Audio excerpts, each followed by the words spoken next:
저 29m는 최근 불륜으로 인해 전처 27F와 이혼했습니다.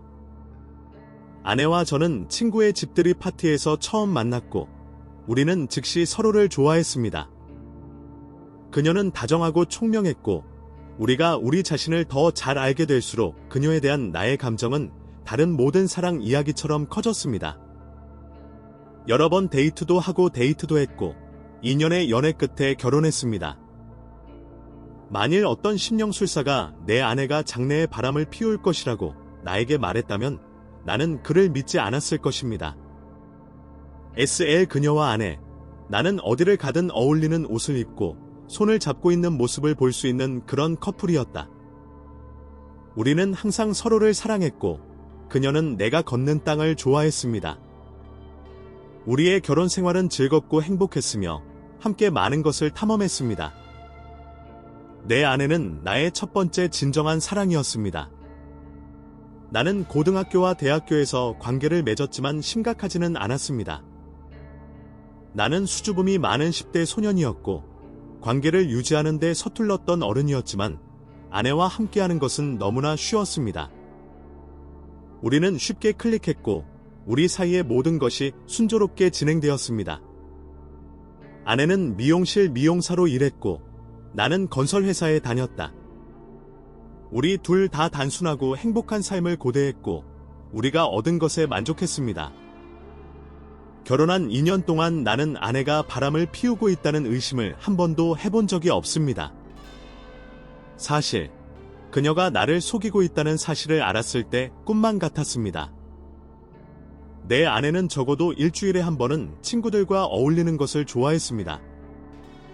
그들은 종종 금요일 저녁에 단체로 나가거나 토요일에 소풍을 가거나 심지어 바에서 시간을 보내기도 했습니다. 나는 아내만큼 사교적이지 않았고 친구도 많지 않았지만 직장 동료 중 나와 매우 친했던 사람이 있었는데 그 사람은 거의 내 가장 친한 친구 같았습니다. 아내가 바람을 피우고 있다는 사실을 알기 전에 몇 가지 징후가 나를 의심하게 만들었습니다. 예를 들어 말수가 많고 집에 돌아올 때마다 최신 내용을 나에게 알려주던 아내가 갑자기 과묵해졌습니다. 그녀는 내가 질문할 때만 말을 했고 우리의 대화는 강요된 것처럼 느껴졌습니다. 그녀는 항상 우리가 이야기할 때마다 나에게 호의를 베풀고 있다는 느낌을 갖게 했고 나는 그것이 싫었다. 침실에서 그녀는 내가 친밀해지는 것을 너무 좋아하고 인생이 항상 친밀해지는 것을 중심으로 돌아가지 않는다고 불평하기 시작했습니다. 그녀가 그것에 대해 불평하지 않았다면 그녀는 기분이 좋지 않다고 나에게 말할 것입니다. 그녀는 항상 이런저런 변명을 했습니다. 이 일이 시작되었을 때 나는 그녀가 직장에서 너무 스트레스를 받고 간접적으로 그녀의 답답함을 나에게 표출했기 때문에 그렇게 행동했다고 생각했습니다. 나는 그녀가 돌아올 것이라고 믿었기 때문에 즉시 조치를 취하지 않았습니다. 나 자신이 문제라고 생각하고 나 자신을 재평가하게 된 적도 있었습니다. 나는 내가 그녀에게 어떻게 말하는지, 내 말투는 물론 그녀 주변에서 내가 어떻게 행동하는지까지 지켜보았다. 저는 성격상 굉장히 권위적인 성격이었는데 아내로서 늘 의식적으로 대화하려고 노력했고 제 말투도 늘 지켜봤습니다. 심지어 그녀가 내가 지루하다고 불평한 적도 있었고 나는 데이트할 때 하던 일을 그만뒀다. 나는 우리의 사랑을 다시 불러일으키고 한때 행복했던 커플로 돌아가려고 최선을 다했지만 아무 소용이 없었습니다. 그녀는 내가 한 어떤 일에도 감사하지 않았기 때문에 나는 그냥 멈췄습니다. 멈추었을 때 나는 그녀의 신체 언어에 더 많은 관심을 기울이기 시작했습니다. 예를 들어 내가 예전처럼 뒤에서 안아주려고 하면 그 사람은 나를 팔꿈치로 밀어내며 싫은 표정을 지을 것이다. 내가 뭔가 잘못되었다고 결론을 내리기 전까지 그런 일이 적어도 3번은 일어났습니다. 그 사이에 나는 그녀가 친구들과 놀고 싶다고 말할 때마다 옷을 잘 차려입는다는 것을 알아차렸다. 그녀가 전에 옷을 잘 입지 않았던 것은 아닙니다. 그녀는 더욱 신나는 것 같았고 화장과 머리를 하는데 더 많은 시간을 들였습니다. 사실 나는 그녀의 변화 때문에 그녀가 누군가를 만나고 있다고 의심했고 증거가 있으면 그녀와 대결할 계획이었습니다. 나는 열흘이나 영원을 기다리며 어리석은 복수를 계획하는 그런 남자가 아니었습니다.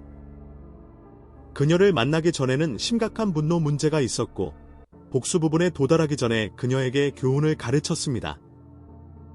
어느 날 주말에 집에 있으면서 아내가 몰래 바람을 피우고 있는지 알아볼 수 있는 방법을 고민하고 있었습니다. 우리의 관계는 더욱 악화되었고 우리는 거의 중요한 이유로 서로 이야기만 나누며 동거하는 남자와 여자의 룸메이트와 같았습니다. 나는 아내가 떠나기 전에 옷을 입고 머리를 다듬고 화장을 하는 것을 지켜보았습니다. 그녀는 소녀들과 데이트를 한다고 말하고 떠났습니다. 어떤 이유에서인지 본능적으로 그녀는 거짓말을 하고 있다고 생각했습니다. 이유를 설명할 수는 없지만 그녀가 거짓말을 하고 있다고 굳게 믿었습니다. 그녀가 떠난 후 나는 그녀의 여자 친구 중 한 명에게 전화를 걸어 아내와 이야기하고 싶은 척했습니다. 나는 그녀에게 계속 전화를 걸었지만 그녀는 내 전화를 받지 않았다고 주장했습니다. 내가 그녀의 친구에게 모든 것을 설명했을 때 그녀는 전국에 있고 그 주말에 아내를 만날 계획이 없었기 때문에 혼란스러워했습니다. 그녀의 친구는 또한 그들이 함께 어울리기 전에 개인 워트세프 그룹 채팅에 이를 발표할 것이라고 언급했지만 발표가 없었고 그녀는 내 아내가 다른 소녀들과 어울리지 않을 것이라고 확신했습니다. 이 말을 듣자마자 나는 그녀가 애인과 함께 가거나 다른 곳으로 가야 한다는 것을 알았습니다. 나는 시간을 낭비하지 않고 GPS로 그녀를 추적할 수 있다는 것을 알았기 때문에 그녀를 찾는 것에 대해 걱정조차 하지 않았습니다. 나는 집을 나와 그녀의 GPS를 따라가며 축구 경기장으로 향했습니다. 이를 확인하기 위해 아내의 차가 밖에 주차되어 있는 것을 보았는데 경기장에는 사람이 많지 않아 쉽게 발견할 수 있었습니다. 그녀를 봤을 때 나는 그녀가 여동생의 고등학교 축구 코치와 함께 있는 것을 보고 충격을 받았고 그녀는 그의 품에 안겨서 정기적으로 웃고 키스를 했습니다. 그 광경만으로도 나를 화나게 만들었습니다. 내가 그녀를 봤다는 걸 그녀에게 알리고 싶어서 그녀에게 다가가 휴대폰을 꺼내 영상을 만들기 시작했습니다. 나는 그들에게 걸어갔고 비디오에서 마치 그녀의 부모에게 말하는 것처럼 이야기하면서 그들이 얼마나 끔찍한 딸을 키웠는지를 보여주었습니다. 내 아내는 내 목소리를 듣고 나를 돌아보았고 나를 보자 얼굴이 창백해졌습니다. 그녀는 너무 멍청해서 내 이름을 부르며 거기서 뭐 했냐고 물었고 나는 곧장 가서 축구 코치를 공격했다. 그 순간 나는 제대로 생각하지 못했습니다. 저는 너무 화가 나서 그 사람을 때렸어요. 그런데 다행히 몇몇 분들이 우리를 보고 헤어지셨어요. 아내는 나에게 애원해야 할지 말려야 할지 몰랐습니다. 그녀는 충격에 빠져 아무 말도 하지 못하고 서 있었습니다. 상처받았지만 집에 돌아올 때까지 감정을 드러내지 않으려고 노력했습니다. 집에 돌아와서 조금 울었고 잔디밭에 그녀의 물건을 던지는데 많은 시간을 보냈습니다.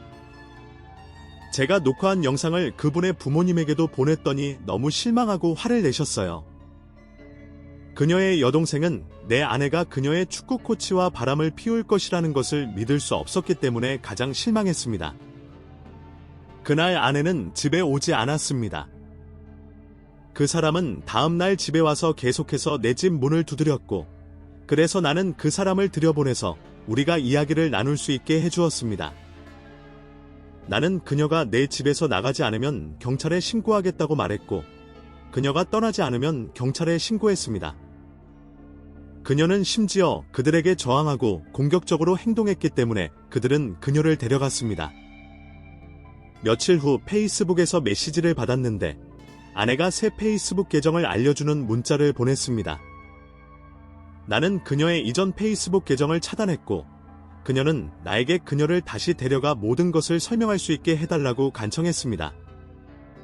그녀는 내가 직장에서 돌아오면 항상 너무 피곤해서 예전처럼 그녀에게 관심과 시간을 주지 않아 다른 곳에서 관심을 구하도록 강요했다고 주장했습니다. 그녀는 또한 그녀의 불륜 파트너를 나만큼 사랑하지 않으며 그가 그녀를 어떻게 느끼게 했는지 때문에 그와 함께 있었다고 말했습니다. 그 말을 듣고 조금 실망했지만 그래도 그녀가 나를 속이고 배신했다는 사실에는 변함이 없었다. 내가 그녀에게 우리가 이혼한다고 말했을 때 그녀는 내가 후회할 결정을 내리지 말고 그녀에게 두 번째 기회를 주어야 한다고 간청했습니다. 그녀는 얼마나 대담한가. 간단히 말해서 우리는 결국 이혼하게 되었고 그녀의 부모는 그녀의 상속권을 물려받았습니다. 불륜 상대의 경우 부모가 그를 학교에 신고했고 같은 일에 대해 서로 다른 부모가 불평하는 것에 지친 학교는 그를 해고했다. 오래전에 이런 일이 있었고 계속해서 나아갔지만 여전히 마음이 아프다. 나는 고통을 해소하고 지금은 좀 더 생산적인 일에 집중하기로 결정했습니다. 나는 더 이상 여자를 위한 시간이 없고 조만간 그럴 시간도 없을 것 같습니다.